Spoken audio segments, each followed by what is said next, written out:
A Rádio USP apresenta Programa Universidade 93,7. Olá, seja bem-vindo. Meu nome é Rafael Duarte Oliveira Venâncio e você está prestes a ouvir uma peça radiofônica da série Seleção Paulista dos Craques de Outrora, um storytelling de futebol para rádio e mídias sonoras. Mas o que seria essa série? Seleção Paulista dos Craques de Outrora? Bom, eu sou pós-doutorando do Departamento de Cinema, Rádio e Televisão e do Programa de Pós-Graduação em Meios e Processos Audiovisuais da Escola de Comunicações e Artes da Universidade de São Paulo, ECA USP.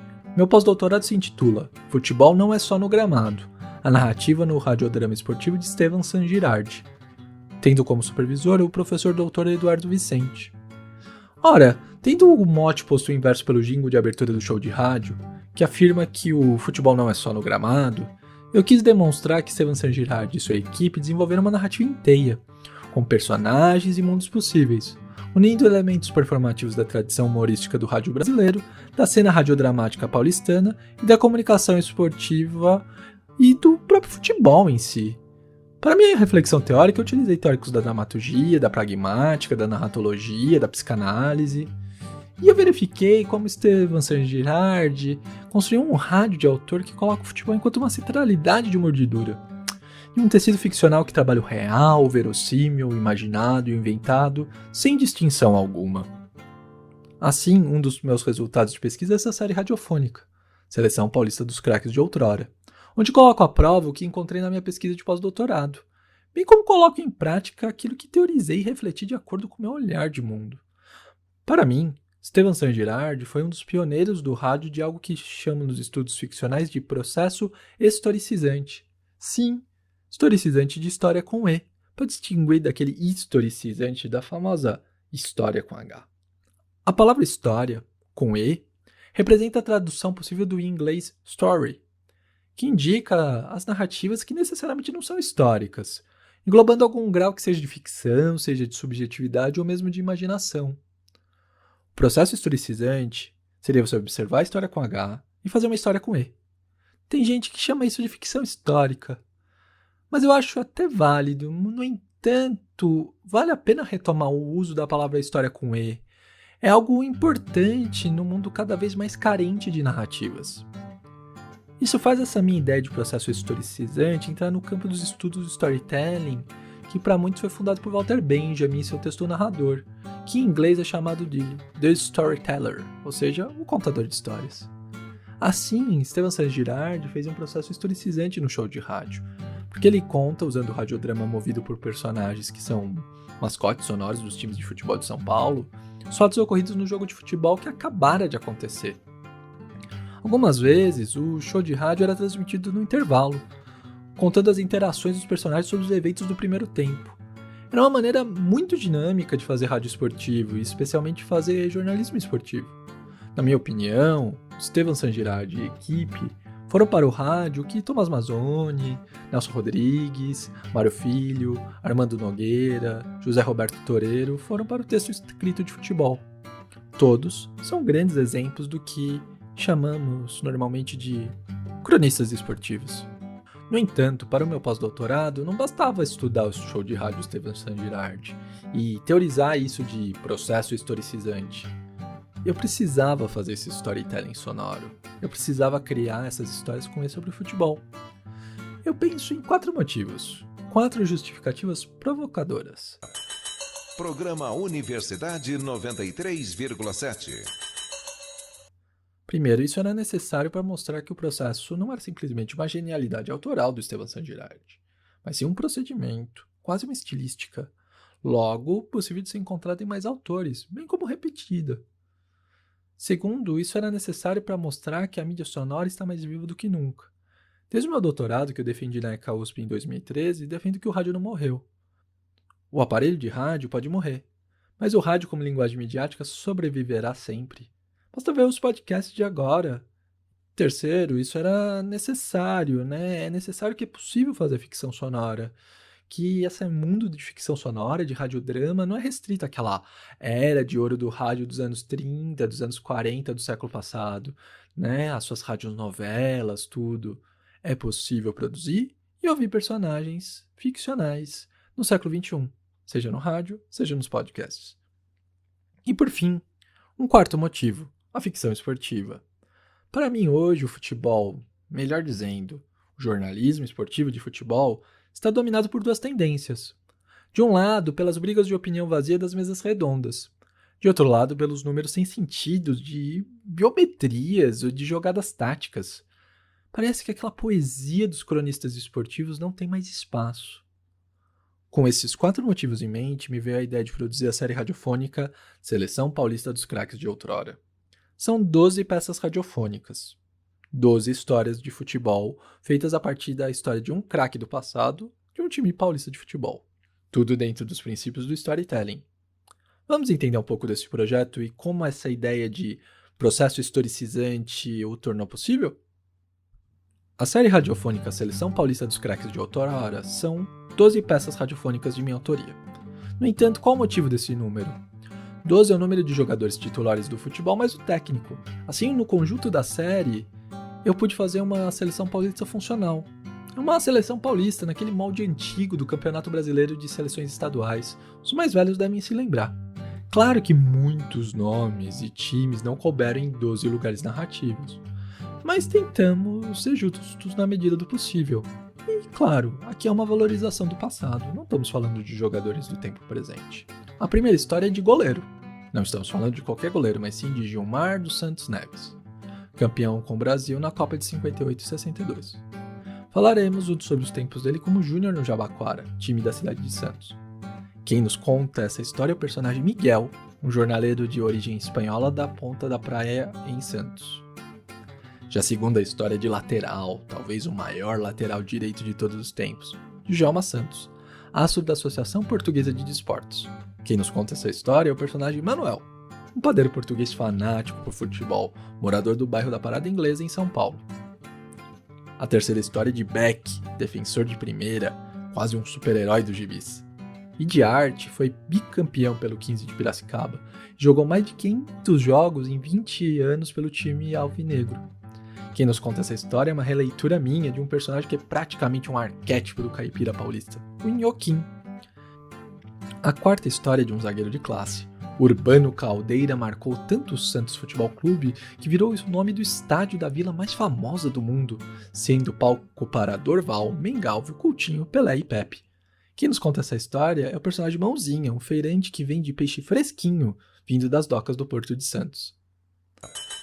Programa Universidade 93,7. Chegamos na quinta história da nossa série. Ela é de um século atrás, quando o volante ainda se chamava Center Half. E não vamos falar de qualquer camisa 5, não. Vamos falar de um que foi ídolo do Corinthians, capitão da seleção brasileira e que ainda desafiou o presidente da República em um jogo de futebol. Seu nome? Amilcar Barbuy. Quem nos conta essa história é o personagem Cigarrinho, um tributo a malandros paulistas famosos e todos corintianos do rádio brasileiro. A sexta história é de um pioneiro esquecido. Miguel do Carmo é considerado o primeiro jogador negro do futebol brasileiro, além de fundador da Associação Atlética Ponte Preta da cidade de Campinas. Quem nos conta essa história é o personagem Pedro, um mascate motorizado. Já a sétima história também nos fornece um lado diferente da introdução do futebol no Brasil e no estado de São Paulo. Vamos falar de Hans Noblin, um ponta que veio da Alemanha e não só fundou 2 times campeões paulistas, o Internacional de São Paulo e o Germânia, como criou o primeiro campeonato de futebol do Brasil.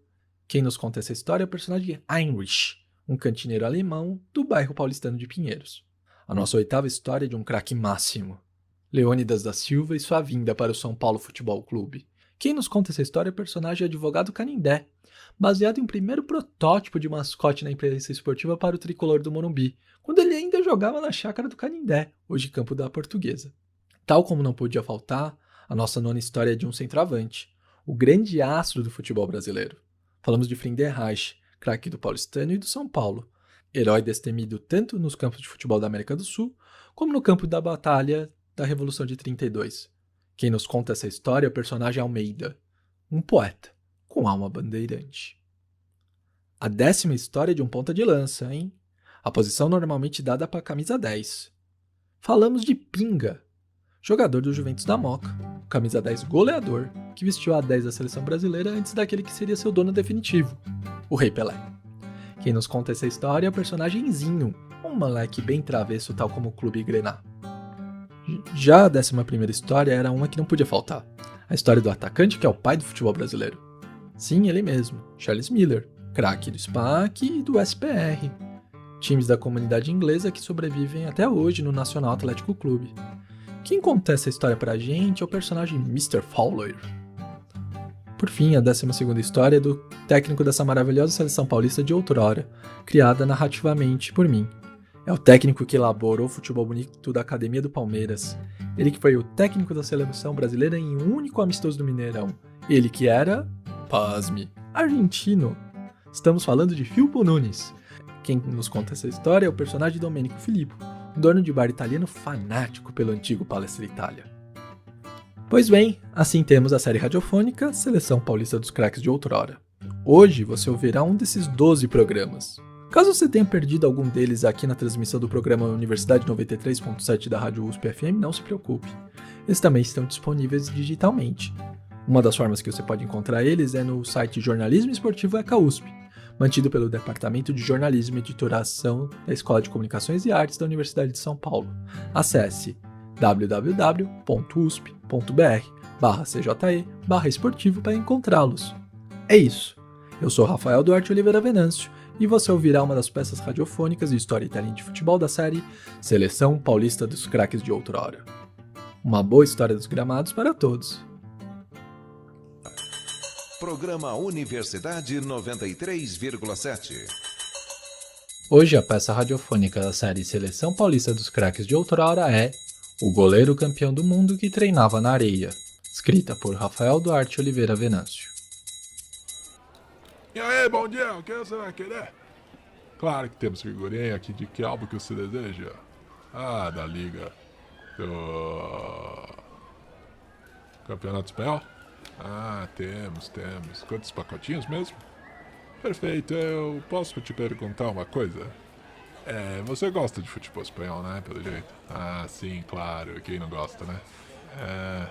Tanta gente boa que joga lá. E antes era aqui em Santos que jogava os melhores do mundo. Gilmar no gol, Mauro Calvado na zaga, o meio com Lima, Zito e Dalmo, e o ataque, hein? Sensacional, Dorval, Mengalvo, Coutinho, Pelé e Pepe. Sim, é o Santos, campeão mundial de 1962, o que sapecou 3-2 no Benfica lá do Eusébio, lá no Maracanã. A volta no Estádio da Luz em Lisboa foi 5-2 pro Santos, melhor ainda, mas não tinha o Mengalvo não, o Mengalvo se machucou. Você sabia que esse treinador de Santos, do treinador de Santos era filho dos espanhóis? O seu Lula, Luiz Alonso Pérez, era amigo até do Picasso. Não, moleque. Não, esse não é o goleiro do Palmeiras, de São Paulo. Tô falando o Picasso, o pintor espanhol mesmo. Isso, o da Guernica, o Pablo Picasso. Sabia que o próprio Pepe dos Santos, o canhão da vila, era descendente de espanhóis? Seu nome é José Macia. Ele brinca que é o verdadeiro artilheiro da história do Santos com 403 gols, já que o Pelé e os seus 1000 gols não contam, né? Até que ele tem razão, né? O Pelé é meio que ET. Sim, um ET que nem o Messi. Sim, melhor que o Messi. Você gosta de futebol espanhol, né? Ai, meu Deus, essa criançada. Barcelona, com o Messi. Tinha toda aquela seleção da Espanha que ganhou a Copa de 2010, já faz 10 anos. Uxi. Sei que esse time de cor, eu, Miguel, o jornaleiro que sabe tudo de cor, não só das velharias aí dos times que ele sabe. Na final contra a Holanda, o Vicente Del Bosque calou, deixa eu ver. A Espanha com Casillas no gol, a defesa era Sérgio Ramos, Piqué, Puyol e Capdevila. E o meio, hein, sensacional, com Xabi Alonso, Busquets, Iniesta, Xavi e Pedro. No ataque só tá lá o Davi Villa. Depois entrou o Fábregas, o Navas e o Fernando Torres. E aí o joguinho foi até aquele prorrogação contra a Holanda, né? Beleza. Você sabia que eu sou descendente de espanhóis? Sim, somos da região de Castela, grande a comunidade espanhola aqui em Santos. Você não sabia? Pois é, sabia que nós temos um time de futebol muito tradicional aqui em Santos? Quase da mesma idade do Santos Futebol Clube. Sim, fizemos 100 anos em 2014. O nome do clube dos espanhóis de Santos é o Jabaquara Atlético Clube. Sim, sendo bem honesto, a gente até tem uma história bem parecida do Palmeiras, né? Tudo começou graças a nós. A nós? Sim, a nós. Os jornaleiros espanhóis de Santos. Você tava achando que eu o quê? Sou jornaleiro, sou espanhol. Nós que fundamos o Jabaquara Atlético Clube. No começo do século XX, a maior parte dos vendedores de jornal de Santos era da comunidade espanhola. Com o sucesso do americano e o Santos Futebol Clube sendo fundado, nós ficamos com vontade de jogar futebol também. Basicamente éramos membros de dois clubes sociais. Tinha o Afonso XIII, com o nome em homenagem ao grande rei da Espanha, e o Nova Sintra, né, que era um clube lá social que tinha uns portugueses. A ideia era escolher um dos dois nomes, né, afinal a gente queria ter alguma coisa, né, mas sei lá, podia ter alguma confusão, tudo. A gente queria uma independência, a gente só queria saber de jogar futebol. Nisso entrou um senhor negro, alguns diziam que ele fora escravo, e olhou para todos aqueles espanhóis reunidos e disse: Ei, vocês querem fundar um time de futebol? Tem logo o nome da terra de vocês pro clube. Assim nasceu o Espanha Futebol Clube. Sim, por mais estranho que era, o Futebol Clube em 1914 ainda era posto em inglês. Mas você sabe o que é o melhor? Em 1914 o nome do país, Espanha, era escrito com H. H no começo. Espanha. Não Espanha, tal como o pessoal acha que tem que falar como tem um H antes. Era Espanha tal como Espanha de agora que não tem H. Por uma década jogamos apenas no futebol da cidade de Santos, futebol local. Em 1927 fomos pro Campeonato Paulista. E esse Campeonato Paulista na época tinha uma cisão e tinha duas organizações ativas. E a gente estreou contra as tradicionais equipes do Paulista, né? A Associação Atlética dos Palmeiras, o Germânia. Fomos vice-campeões com o mesmo número de vitórias que o campeão paulistano. Perdemos o título por causa de 2 derrotas. O Jabaquara era tão famoso, né? Com a Espanha, que nós fomos os fundadores, né? Da Federação Paulista de Futebol. Quando surgiu o profissionalismo, cada vez mais fomos ganhando importância. O pequeno campo no bairro do Jabaquara já não dava conta diante da nossa grandeza. Precisamos de um estádio maior e resolvemos nos mudar para o bairro do Macuco. Aí ganhamos um apelido, o Leão do Macuco. Isso durou mais ou menos até 1939, sabe?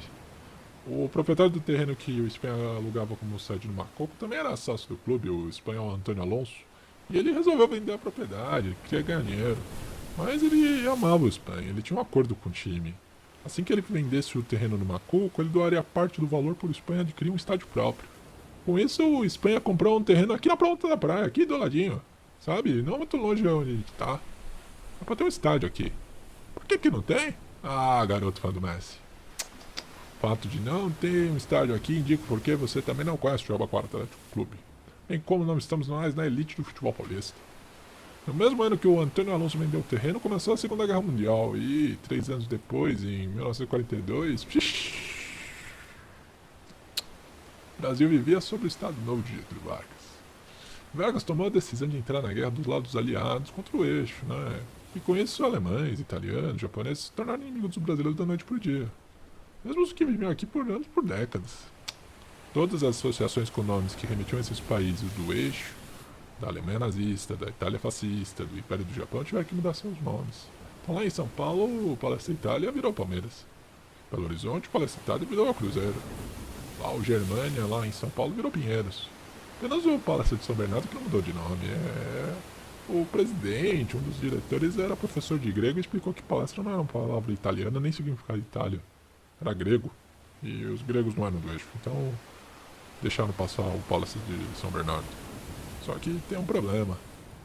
A Espanha era um dos aliados do eixo sob o comando do franquismo. Aliás, né? Os aviões nazistas ajudaram na Guerra Civil Espanhola ocorrida pouco tempo antes. Você não sabe? Lembra que a gente falou há pouco tempo aqui na nossa conversa da Guernica? Pablo Picasso lá, que era amigo do técnico de Santos. Não, o goleiro, o pintor. Aquilo que acabamos de falar. Isso, a Guernica retrata um dos bombardeios aéreos nazistas a favor do franquismo contra as tropas republicanas. Assim não podíamos mais chamar Espanha e resolvemos chamar Jabaquara, né? Aí trocou Espanha Futebol Clube e virou Jabaquara Atlético Clube. Mantivemos as cores, o vermelho e amarelo da camisa remetia a bandeira espanhola. Só que os espanhóis de Santos ficaram desanimados. E aí abandonaram o clube, aí parou de dar dinheiro pro clube, e com isso foi surgindo dívida e... Olha como é que são as coisas, né? No terreno da Ponta da Praia, que não era esse bairro super valorizado, com esses prédios lindos que é hoje, mas sim um grande mangue aqui em Santos, não foi construído estádio. Só tinha um campinho com mais areia do que grama pra treinar e uma arquibancadinha de madeira. Nunca foi considerado estádio de Jabaquara, nem teve jogos oficiais. Na verdade, a gente jogava ali no Eurico Murso, isso da Portuguesa Santista. Sabe os portugueses, que eram nossos amigos lá no Nova Sintra? É isso, a gente ajudou eles a fundar um clube chamado Associação Atlética Portuguesa em 1917 e estão aí até hoje, né? Sem o dinheiro dos espanhóis, o Jabaquara foi entrando em decadência. Passados 2 anos da mudança de nome, já não tinha mais dinheiro nenhum em caixa.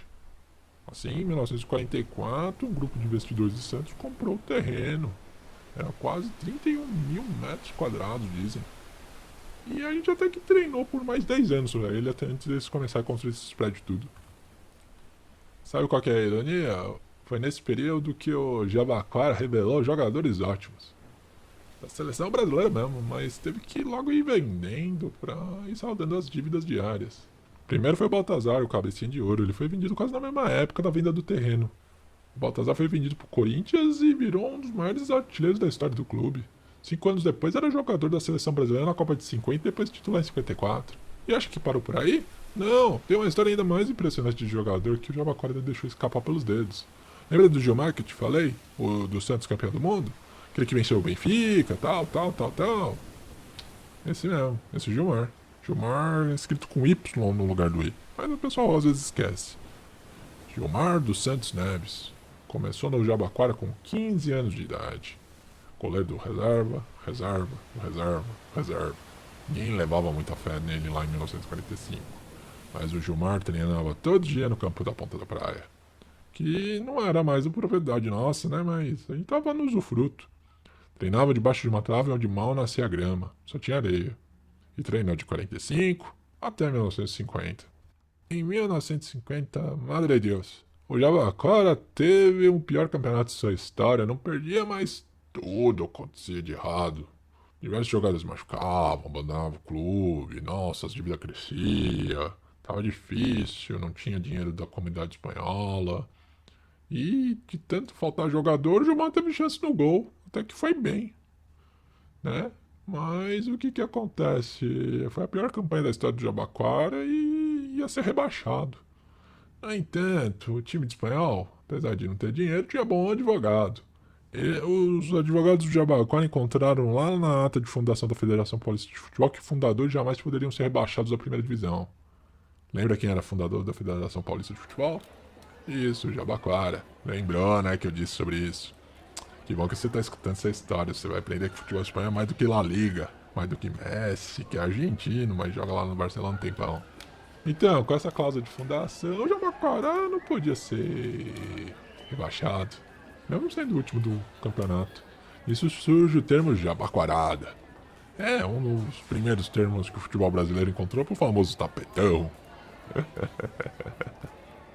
Mas provavelmente para pagar os advogados teve que vender mais jogadores. E telefonaram, provavelmente, mandaram uma carta, sei lá pro Corinthians. Em 45 venderam pro Baltazar pra lá. Em 51 o Corinthians resolveu comprar mais gente. Eles queriam um meia ciclar. O Jabaquara queria vender mais gente. Falou assim, olha, a gente sabe vende ciclar. Você pega esse moleque aqui, ó, o nosso goleiro. O Gilmar, jogou bem aí. E o Gilmar foi vendido. Ninguém acreditava nele aqui em Santos, mas ele foi vendido pro Corinthians. E mesmo lá no Corinthians não acreditavam nele, porque quando ele assumiu a chance de o gol, né? Nossa senhora, ele tomou 7. Foi 7-3 pra Portuguesa. Meu Deus. E aí todo mundo ficou culpando o Gilmar por isso. No entanto, o Corinthians, junto com o Gilmar, se superou.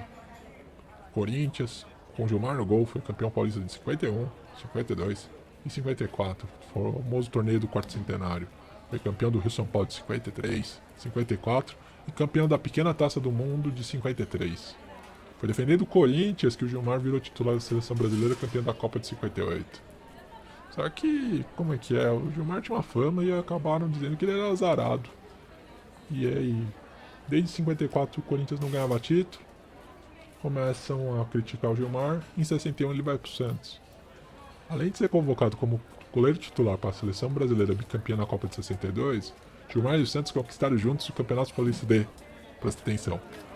Gilmar e o Santos conquistaram juntos o Campeonato Paulista D. 1962, 1964, 1965, 1967, 1968, a Taça Brasil de 62, 63, 64, 65, a Libertadores de 62, 63, o Mundial de 62, 63, Rio São Paulo de 63, 64, 66, o Roberto Gomes Pedrosa de 68 e a Recopa de 68. Nossa, e sem fôlego, difícil, que é muito título. Enquanto isso, entre 54 e 77, o Corinthians não ganhou nada. O Gilmar ganhou tudo aquilo com o Santos. Sabe quem também não ganhou nada? Jabaquara. O time não conseguiu manter essa estratégia jurídica de ser fundador e não ser rebaixado, e acabou sendo rebaixado em 53. Voltou em 55, mas caiu para nunca mais voltar em 63 mesmo. Atualmente o Jabaquara joga a quarta e última divisão do Paulista. Foi o antepenúltimo entre 41 clubes em 2019, meu Deus. Foi difícil. E é uma ironia, né? Ele até tem título, né? Ele ganhou a terceira divisão do Paulista em 93 e a sexta e última divisão do Paulista em 2002.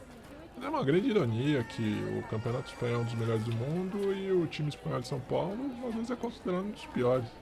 É, mas, sei lá, futebol é mais do que resultado, sabe? O próprio Jabaquara ensina isso. Quem torce pro Jabaquara é fiel de verdade. É quem tem prazer em ver o time jogar e não ganhar. Nossa, eu ouvi direto isso lá no estádio do clube, Espanha.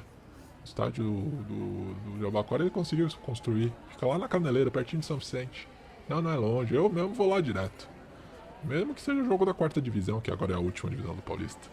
Você deveria ir também, viu? Ver futebol de verdade. Essa lá, liga dos seus álbuns de figurinha, card, videogame. Hoje a peça radiofônica da série Seleção Paulista dos Craques de Outrora foi O Goleiro Campeão do Mundo que Treinava na Areia, escrita por Rafael Duarte Oliveira Venâncio. O personagem Miguel também foi interpretado por Rafael Duarte Oliveira Venâncio. De fundo, os sons foram produzidos e veiculados com licença Creative Commons pelo usuário Jormarp do site freesound.org, com edição e design de som de Rafael Duarte Oliveira Venâncio.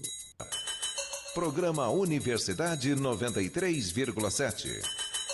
Esta foi mais uma peça radiofônica da série Seleção Paulista dos Craques de Outrora, um storytelling de futebol para rádio e mídias sonoras produzido pelo professor Dr. Rafael Duarte Oliveira Venâncio, pós-doutorando do Departamento de Cinema, Rádio e Televisão e do Programa de Pós-Graduação em Meios e Processos Audiovisuais da Escola de Comunicações e Artes da Universidade de São Paulo, a ECA-USP. Esta peça radiofônica foi veiculada em 2020 no programa Universidade 93.7 da Rádio USP-FM e está disponível digitalmente, entre outros lugares, no site Jornalismo Esportivo ECA-USP, mantido pelo Departamento de Jornalismo e Editoração da Escola de Comunicações e Artes da Universidade de São Paulo. Acesse www.usp.br/cje/esportivo. No fundo da abertura e do encerramento deste programa, você pode ouvir Rosenbaum Charles Bossa, do usuário Full Metal Jedi, trilha disponível em Creative Commons no site freesound.org. Roteiro, design sonoro, locução e edição de Rafael Duarte Oliveira Venâncio. Supervisão do pós-doutorado, professor Dr. Eduardo Vicente. Coordenação do programa Universidade 93.7 e do site Jornalismo Esportivo ECA-USP, professor doutor Luciano Vitor Barros Maluli. Gravações feitas em casa por Rafael Duarte Oliveira Venâncio durante a quarentena e o distanciamento social em São Paulo, SP, na pandemia da Covid-19, no início de junho de 2020. Uma produção conjunta dos grupos de pesquisa Mídia Som, Grupo de Estudos e Produção em Mídia Sonora e Altajor, Jornalismo Popular e Alternativo, ambos da ECA-USP. Muito obrigado pela sua audiência. Eu sou Rafael Duarte Oliveira Venâncio e você ouviu Storytelling de Futebol, Seleção Paulista dos Craques de Outrora. Até breve. Tchau. A Rádio USP apresentou Programa Universidade 93,7.